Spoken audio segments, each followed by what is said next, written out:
Shalom, peuple de Dieu.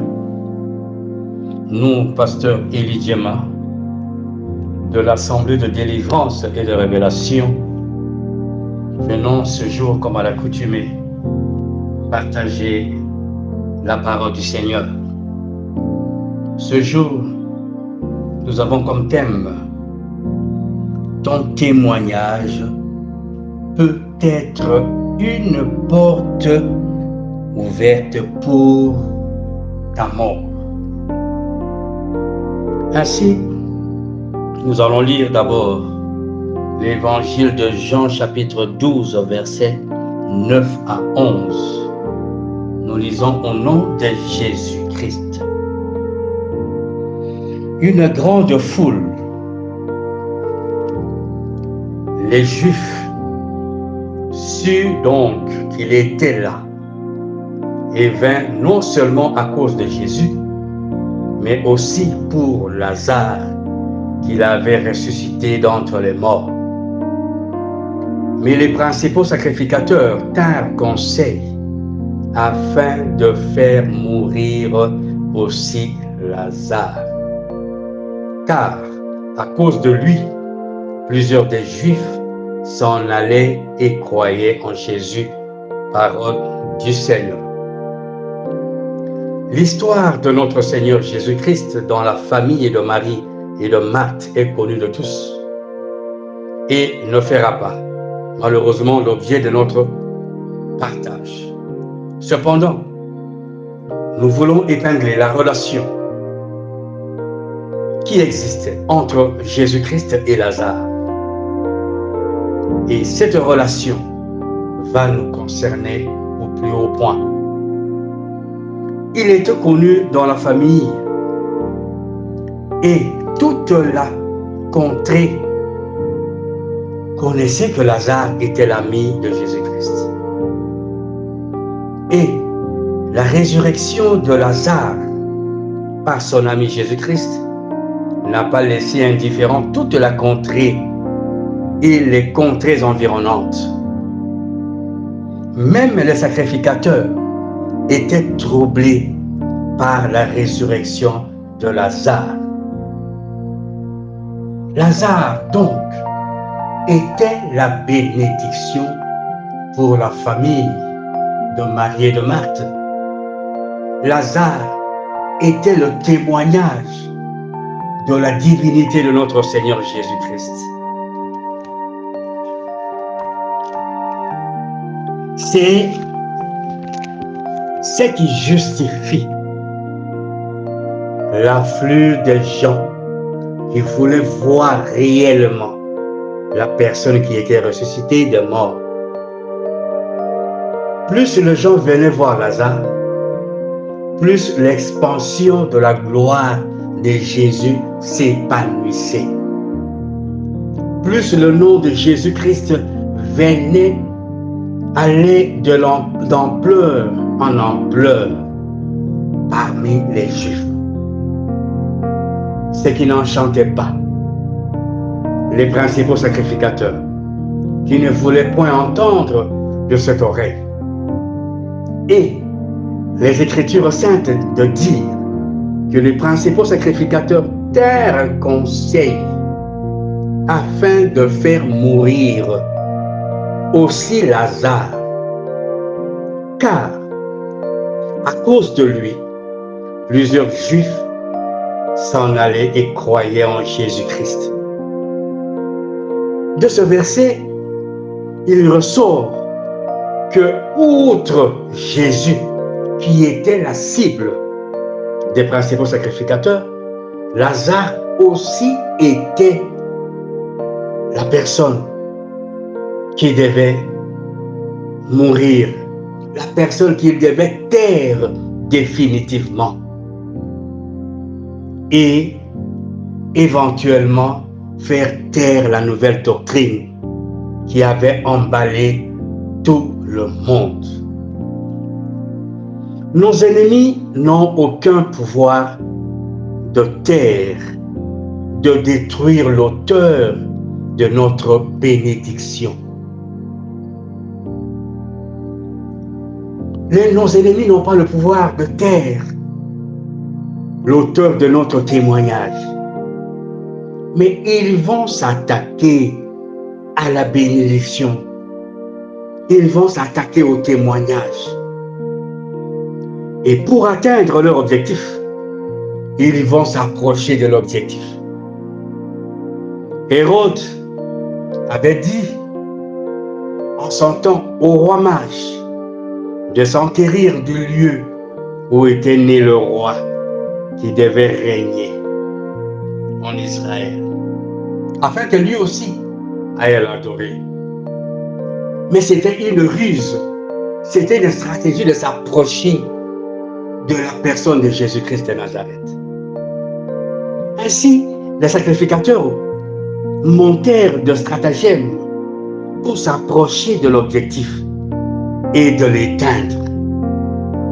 Seulement, observez bien, les Écritures saintes, depuis que Jésus-Christ avait permis à Lazare de paraître auprès de Jean après sa résurrection, depuis lors, les Écritures saintes ne font plus mention de Lazare parmi les hommes.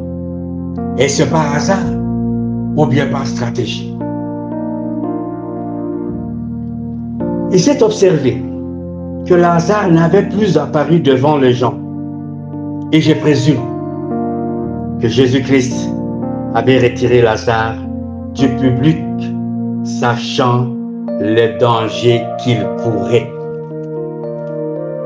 Bien-aimés dans le Seigneur, Matthieu chapitre 17 verset 9 dit ceci.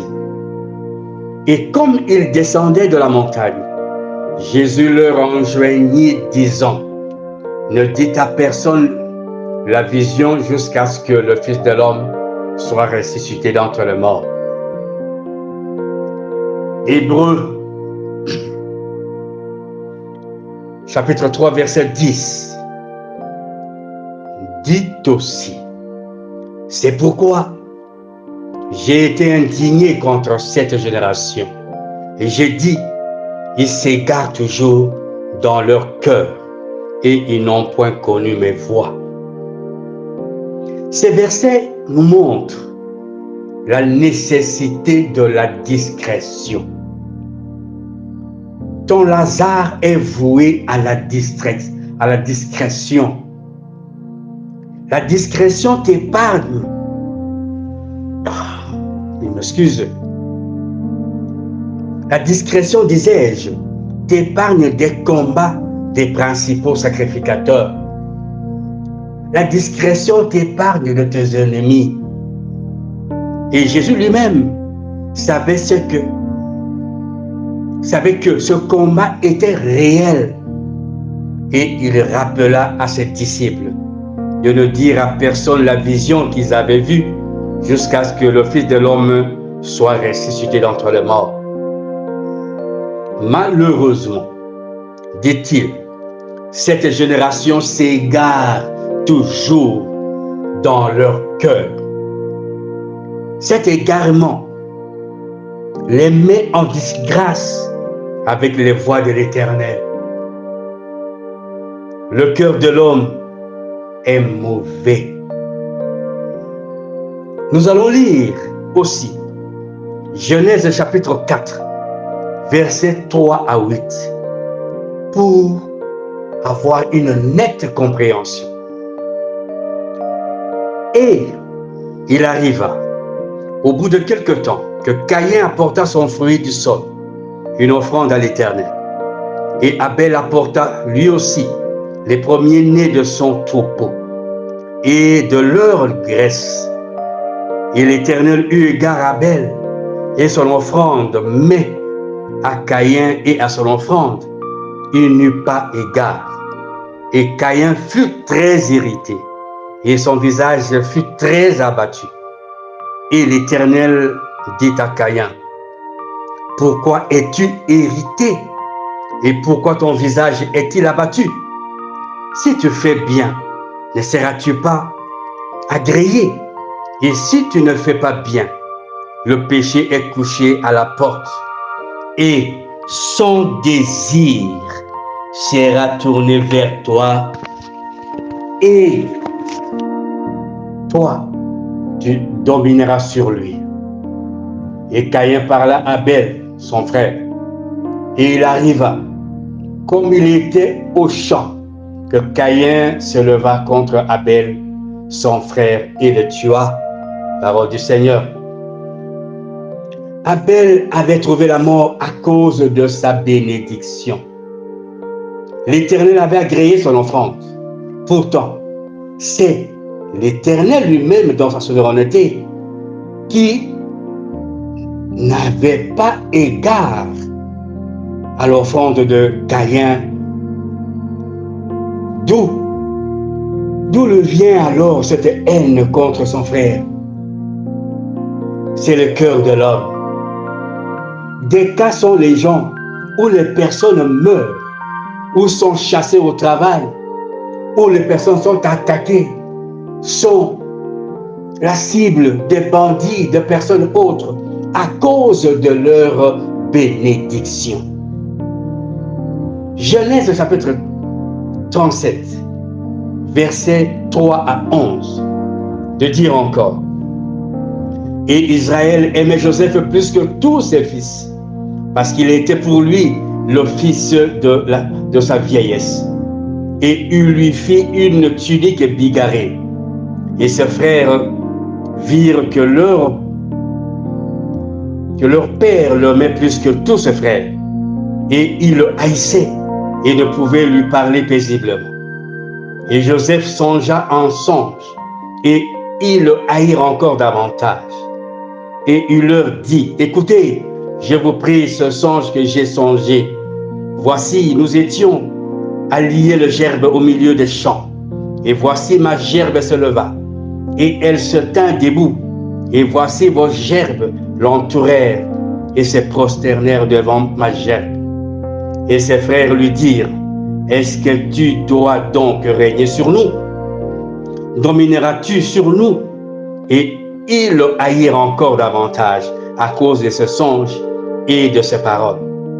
Et il songea encore un autre songe, et le raconta à ses frères. Et il dit: Voici, j'ai encore songé un songe, et voici le soleil et la lune, et 11 étoiles se prosternaient devant moi. Et il le conta à son père et à ses frères. Et son père le reprit et lui dit: Qu'est-ce que ce songe que tu as songé? Est-ce que moi et ta mère et tes frères, nous viendrons nous prosterner en terre devant toi? Et ses frères furent jaloux de lui, mais son père gardait cette parole. Joseph fut vendu par ses frères aux Ismaélites à cause de la grâce qui était en lui. Fallait-il qu'il gardasse ses songes? Ces songes étaient la voie qui devait le conduire à l'accomplissement de sa promesse. Bien-aimé dans le Seigneur, avoir son Lazare est le vœu de tous. Cependant, il faut savoir prendre soin de son Lazare. Abel était mort. Le jeune prophète était mort par les lions pour n'avoir pas su garder son secret. Le vieux prophète, par ruse, l'avait opposé à la volonté de Dieu. Confessons-nous donc de notre bénédiction. Demandons-nous la volonté s'agissant de la bénédiction. À qui partageons-nous le message de notre bénédiction? Joseph était vendu par ses frères.